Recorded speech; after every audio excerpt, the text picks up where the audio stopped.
Imagina esto. Todo lo que haces, lo que te gusta, incluso tus miedos, que todo eso sea solo una respuesta aprendida, moldeada por premios, por castigos. Uf, suena un poco... Sí, determinista, ¿no? Quizás hasta inquietante. Pues bueno, esa es más o menos la idea que sacudió la psicología hace ya un siglo, el conductismo. Exacto. Hoy vamos a meternos a fondo con esta corriente. Sí, tenemos fuentes muy completas que nos cuentan cómo surgió, qué propone, dónde se ha aplicado, que por cierto, con bastante éxito en muchas áreas, y claro, también las polémicas, las críticas duras que ha levantado. La idea es entender por qué fue tan rompedor en su momento y, bueno, ¿qué nos queda hoy de todo aquello? Esa es la meta. Perfecto. Entonces, para empezar fuerte, ¿qué es lo más revolucionario del conductismo? Si tuvieras que resumirlo, ¿qué lo hizo tan diferente? A ver, lo que de verdad rompió moldes fue decir, olvidémonos de intentar adivinar qué pasa dentro de la cabeza.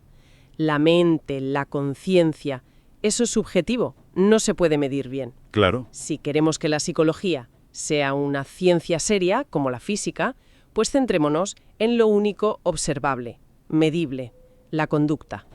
Lo que la gente, los animales, hacen. O sea, un giro de 180 grados, de mirar para adentro a mirar solo para afuera. Y John B. Watson fue el que, digamos, prendió esa mecha, ¿no?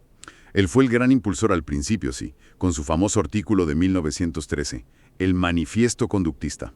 Proponía eso, una psicología experimental, objetiva, buscando leyes que conectaran estímulos del ambiente con respuestas que se pudieran ver. Quería predecir y controlar.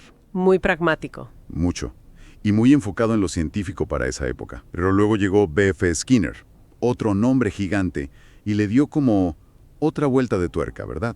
Su visión no era exactamente la misma. Exacto. Skinner profundizó mucho más y lo refinó.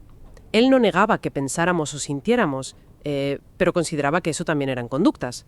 Conductas privadas o encubiertas, las llamaba. Ajá. Lo crucial para Skinner no era tanto el estímulo que venía antes, como en Watson o Pavlov, sino lo que pasaba después de actuar, las consecuencias. Ahí desarrolló toda la idea del condicionamiento operante que ahora veremos. Su enfoque es más bien una filosofía de la ciencia del comportamiento. Qué interesante esa diferencia. Y mencionan las fuentes a Cantor también, que parecía ir aún más lejos. Sí, Cantor era, digamos, muy radical en eso.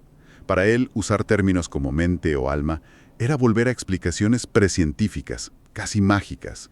Vaya, decía que el conductismo era simplemente el nombre de la ciencia cuando se aplica al estudio de cómo los organismos interactúan con su ambiente. Punto. Como la química estudia sustancias, pues la psicología conductista estudia la interacción organismo-ambiente. Entiendo. O sea que, aunque hubiera matices entre ellos, el núcleo duro era foco en lo observable, nada de mente como causa separada, y la idea de que hasta pensar o sentir son, en el fondo, conductas que se aprenden. Eso es. Y esas leyes de aprendizaje son la clave de todo. Las dos más famosas, condicionamiento clásico y condicionamiento operante. El clásico, ese es el de los perros de Pavlov, ¿no? ¿El experimento de la campana y la comida? Ese mismo, el archiconocido. Lo que Pavlov descubrió, casi sin querer, es que podemos crear asociaciones.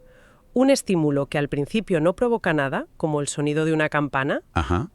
puede empezar a provocar una respuesta automática, como salivar, si se presenta muchas veces justo antes de otro estímulo que sí la provoca de forma natural, como la comida. Y el perro no decide salivar, simplemente. Exacto, no decide nada. Su organismo aprende la conexión. Es una asociación estímulo-respuesta bastante directa. Una conexión casi automática, entonces. ¿Y el condicionamiento operante de Skinner? Porque ahí sí parece que entra más en juego lo que hacemos nosotros, ¿no? Aquí la clave es la consecuencia, lo que pasa después de que actuamos.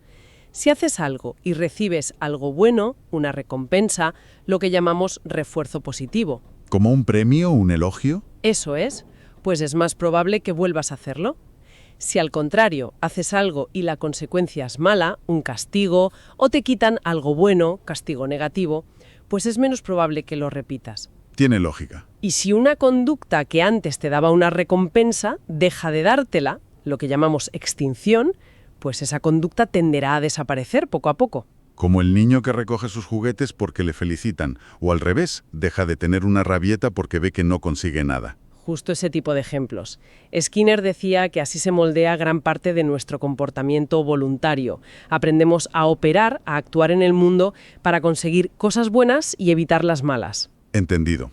Y ojo, que mencionaste que hay muchas variantes de conductismo, no es una sola cosa. Para nada. Hay más de 10, dicen algunos autores, desde las versiones más estrictas, que hoy se ven como obsoletas, hasta enfoques como el de Skinner, el conductismo radical, que sigue muy vigente en ciertas áreas. Vale, las bases van quedando claras. Ahora, hagamos un pequeño viaje en el tiempo. ¿De dónde salió esta idea tan distinta? ¿Qué estaba pasando en la ciencia, en la filosofía, para que esto surgiera? Pues mira, había un caldo de cultivo interesante a finales del siglo XIX y principios del XX.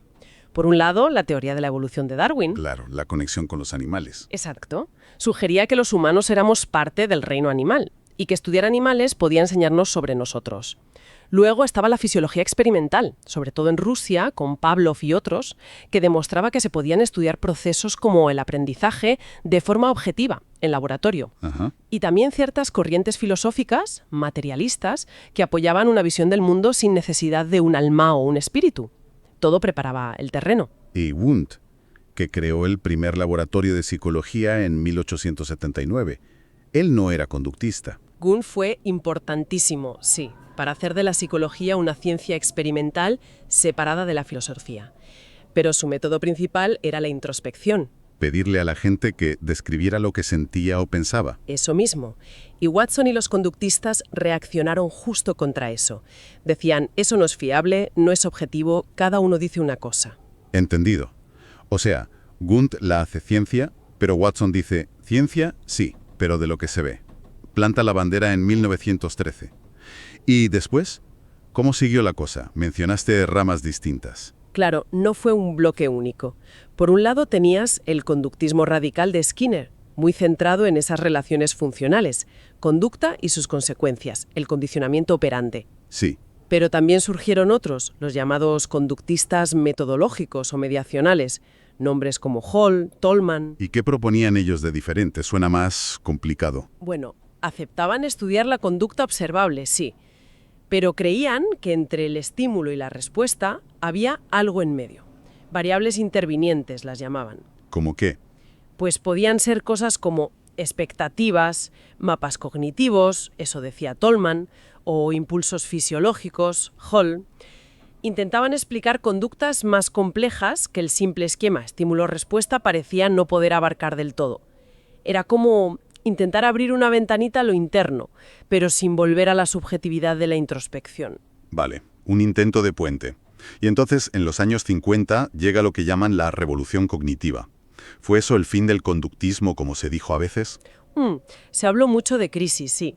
Psicólogos como Miller, Brunner, Pribram sintieron que el conductismo se quedaba corto. No explicaba bien el lenguaje complejo, la memoria, la planificación. Procesos más mentales. Exacto. Y ahí surgió con fuerza la psicología cognitiva, que volvió a interesarse por esos procesos internos, pero estudiándolos con métodos experimentales nuevos, más sofisticados. Y bueno, la crítica feroz del lingüista Noam Chomsky al libro de Skinner sobre el lenguaje, Conducta Verbal, fue como un símbolo de ese cambio. Un golpe fuerte. ¿Pero murió de verdad el conductismo ahí? Porque las fuentes dicen que, justo después, sus aplicaciones prácticas explotaron. Esa es la gran paradoja, ¿verdad? Mientras en la academia se debatía si estaba en crisis o no, en la práctica, en la clínica, en la educación, sus principios empezaron a aplicarse masivamente. Los años 60, 70 vieron un boom de la terapia de conducta, la modificación de conducta, lo que llamaron ingeniería del comportamiento. ¿Por qué? ¿Porque funcionaban? Pues parece que sí. Las técnicas demostraban ser útiles para cambiar problemas concretos, para ayudar a la gente. Aunque la teoría pura estuviera siendo cuestionada, las herramientas funcionaban. Curioso. O sea que la teoría podía estar en debate, pero las herramientas eran útiles. Muy útiles. Y el propio conductismo no se quedó quieto, siguió evolucionando. Surgieron las terapias cognitivo-conductuales, que son hoy dominantes, y que intentan integrar principios de aprendizaje con el trabajo sobre pensamientos y creencias. Ahí tienes a Beck, a Ellis. que integran lo cognitivo. Exacto. Y figuras como Bandura, con su teoría del aprendizaje social, que destacó que aprendemos muchísimo observando a otros, no solo por experiencia directa. Y el conductismo radical de Skinner, a su vez, siguió su camino y dio lugar a terapias más recientes muy interesantes, como la terapia de aceptación y compromiso, la ACT, de Stephen Hayes. Es una historia con muchas idas y venidas y muchas ramas. Totalmente. Pavlov, Watson, Skinner, Hunter, Hull, Tolman, Bandura, Hayes, Wolpe. Un montón de nombres, cada uno aportando su matiz. Es fascinante ver esa evolución. Hablemos más de esas aplicaciones. Ingeniería del comportamiento, has dicho. Suena potente, casi industrial. ¿A qué se refiere exactamente? Bueno, es un término que refleja esa idea de aplicar el conocimiento científico, las leyes del aprendizaje que se descubren en el laboratorio para diseñar técnicas concretas. Técnicas para establecer conductas nuevas, mantenerlas buenas o eliminar las que causan problemas. Es el lado aplicado, tecnológico, digamos. ¿Y dónde vemos esa ingeniería en acción? ¿En qué áreas? En casi todas. En la clínica es fundamental. Fobias, ansiedad, depresión, adicciones, trastornos alimentarios. En educación, métodos de enseñanza, manejo de conducta en el aula. En el trabajo, mejorar la productividad, la seguridad laboral. En la salud pública, promover dietas, ejercicio, dejar de fumar. En el deporte, optimizar el rendimiento de atletas. Con personas mayores, con niños con necesidades especiales. Donde haya comportamiento humano, ahí se pueden aplicar estos principios. Es increíblemente versátil, la verdad. Mencionaste antes terapia de conducta, modificación de conducta, análisis conductual aplicado, ABA. ¿Son lo mismo o hay diferencias? Son términos muy relacionados. A veces se usan casi como sinónimos. Básicamente, se refieren a este conjunto de tecnologías basadas en los principios del aprendizaje. Quizá ABA, o ABA por sus siglas en inglés, suele usarse de forma más específica para intervenciones muy estructuradas e intensivas, como las que a menudo se usan con niños dentro del espectro autista, por ejemplo. Pero la base es la misma. ¿Y podrías darnos un par de ejemplos de técnicas concretas? ¿Algo que nos ayude a visualizar cómo funcionan? ¡Claro! Piensa en el manejo de contingencias. Es básico. Usar refuerzos, como decíamos, un elogio, un pequeño premio, una ficha, cuando aparece la conducta que quieres fomentar. Simple pero efectivo, supongo. Y la extinción. Si un niño llora para llamar la atención y tú ignoras esa conducta específica, le retiras la atención que la reforzaba, es probable que llore menos con el tiempo. O la economía de fichas. Ganar puntos o fichas por hacer ciertas cosas, tareas, portarse bien, que luego puedes cambiar por algo que te gusta. Se usa mucho en colegios, en casa, incluso en instituciones. Entiendo. Y para las fobias, mencionaste la exposición. Sí, es una técnica clave. Ayudar a la persona a enfrentarse muy gradualmente a lo que le da miedo. Puede ser en vivo, si es posible, o en imaginación. La idea es que la persona aprenda a manejar la ansiedad en presencia de eso que teme, hasta que la ansiedad disminuye por sí sola. La desensibilización sistemática es una variante que combina esa exposición gradual con técnicas de relajación. Son estrategias muy directas, ¿no? Enfocadas en el hacer, en la conducta. ¿Hay más tipos? Muchísimas. Entrenamiento en habilidades sociales, para personas a las que les cuesta relacionarse. Técnicas de autocontrol, para manejar impulsos, por ejemplo, al comer o gastar dinero.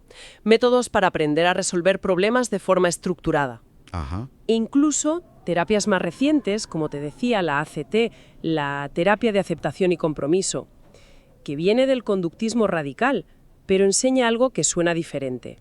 A aceptar los pensamientos y sentimientos difíciles en lugar de luchar contra ellos para poder seguir actuando de acuerdo con lo que es importante para ti, tus valores. Interesante esa evolución también.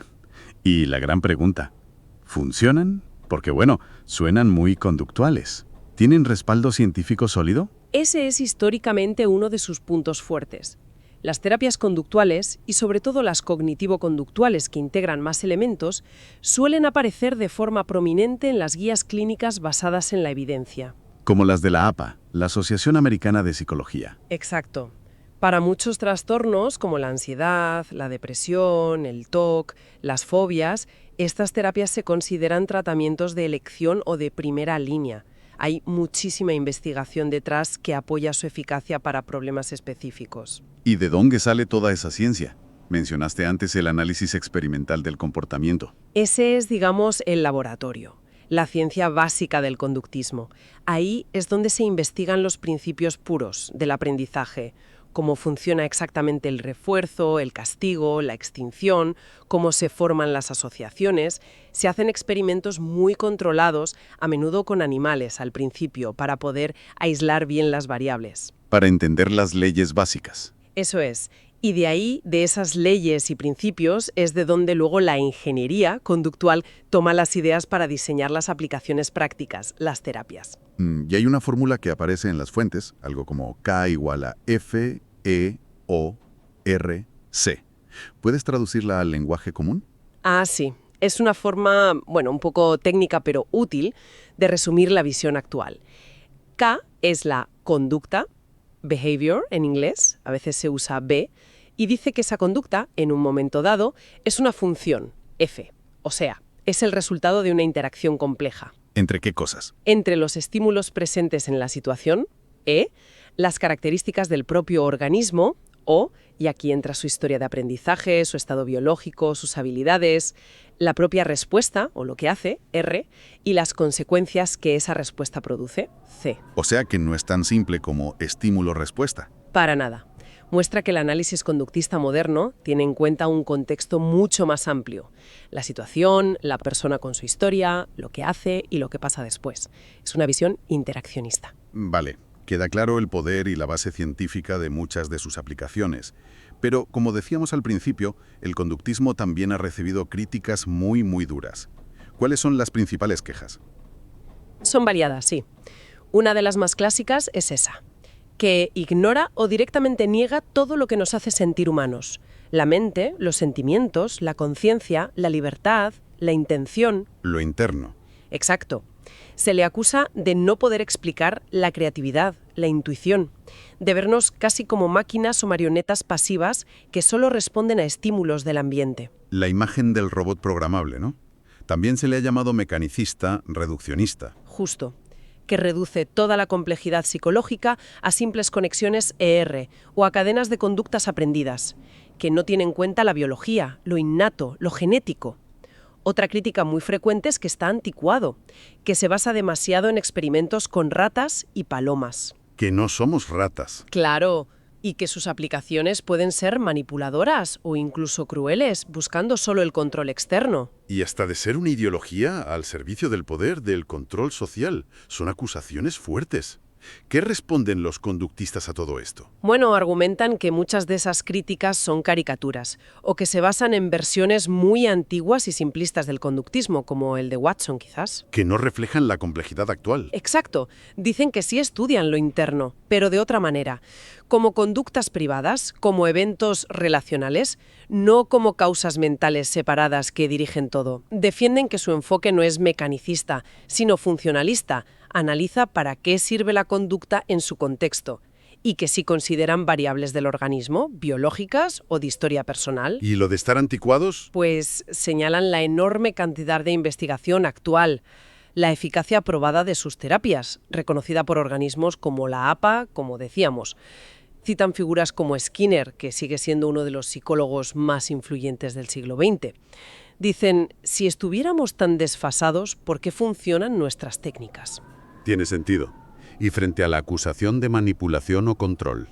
Ahí suelen reconocer que, como cualquier tecnología potente, se puede usar mal, pero defienden que usadas éticamente, sus herramientas son muy poderosas para ayudar a la gente a mejorar sus vidas, a alcanzar sus metas. Distinguen la herramienta científica de su posible mal uso.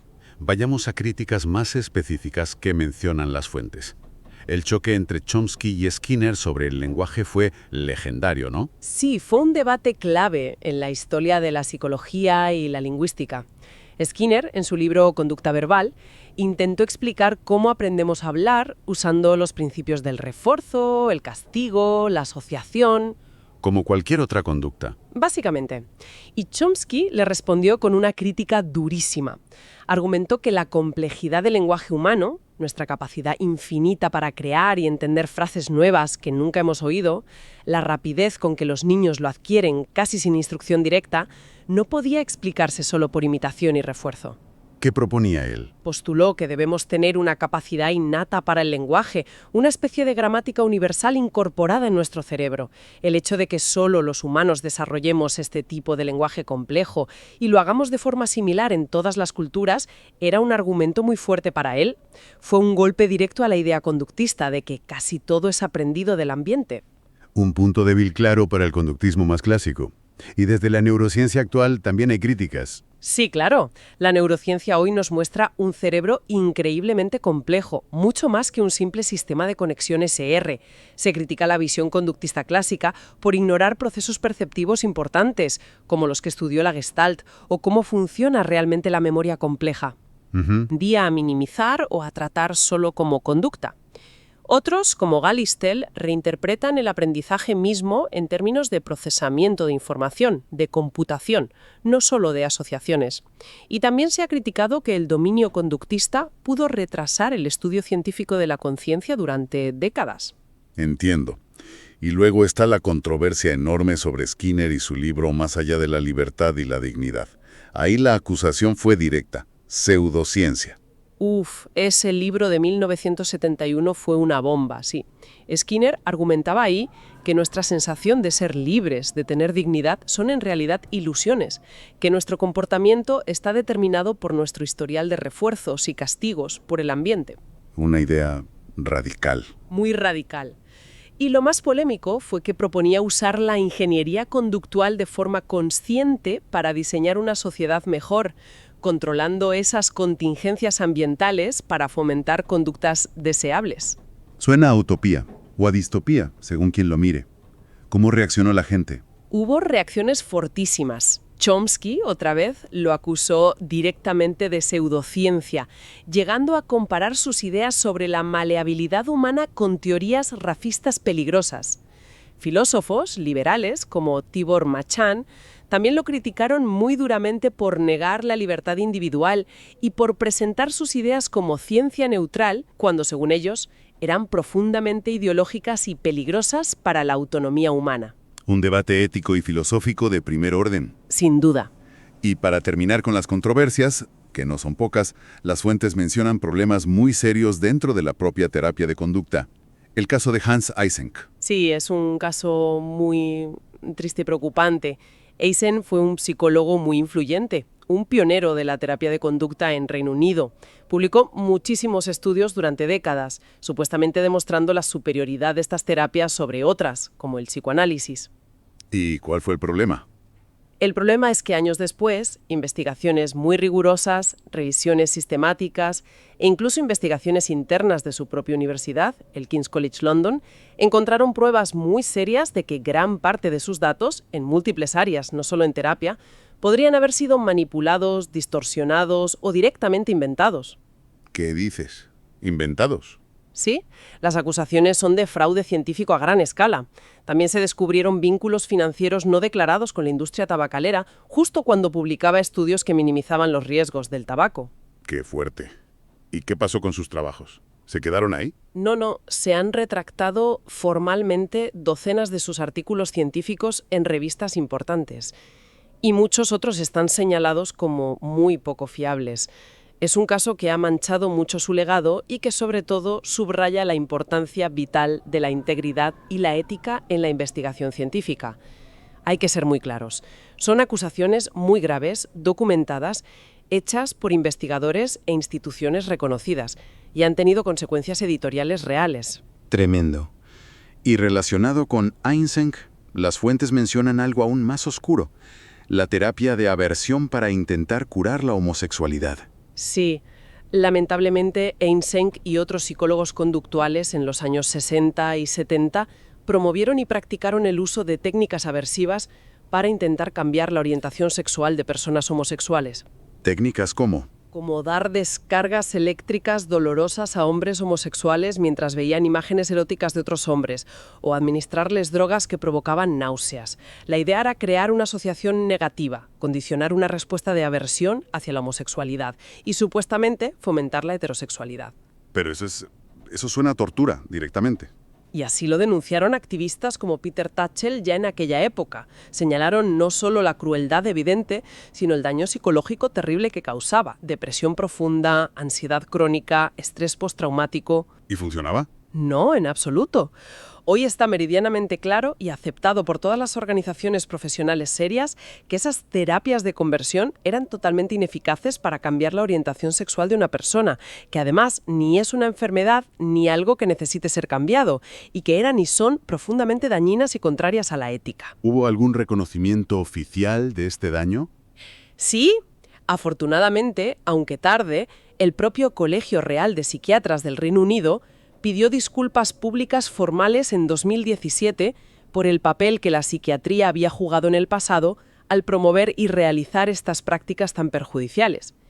Es un capítulo negro que nos recuerda los enormes peligros de aplicar principios científicos, por muy objetivos que parezcan, sin una brújula ética muy sólida y un respeto fundamental por los derechos humanos. Vaya, ha sido un recorrido intenso, ¿eh? Hemos visto nacer al conductismo como una apuesta valiente, casi radical, por hacer la psicología más científica, más objetiva, centrada en lo que se puede ver y medir, con Watson, con Skinner. Sí, una ruptura importante con lo anterior. Hemos visto cómo, a partir de ahí, generó herramientas y técnicas, el condicionamiento, el refuerzo, la exposición, que resultaron ser muy potentes y que se usan hoy en día en terapia, en educación, en muchos campos. Su legado práctico es innegable, ¿sí?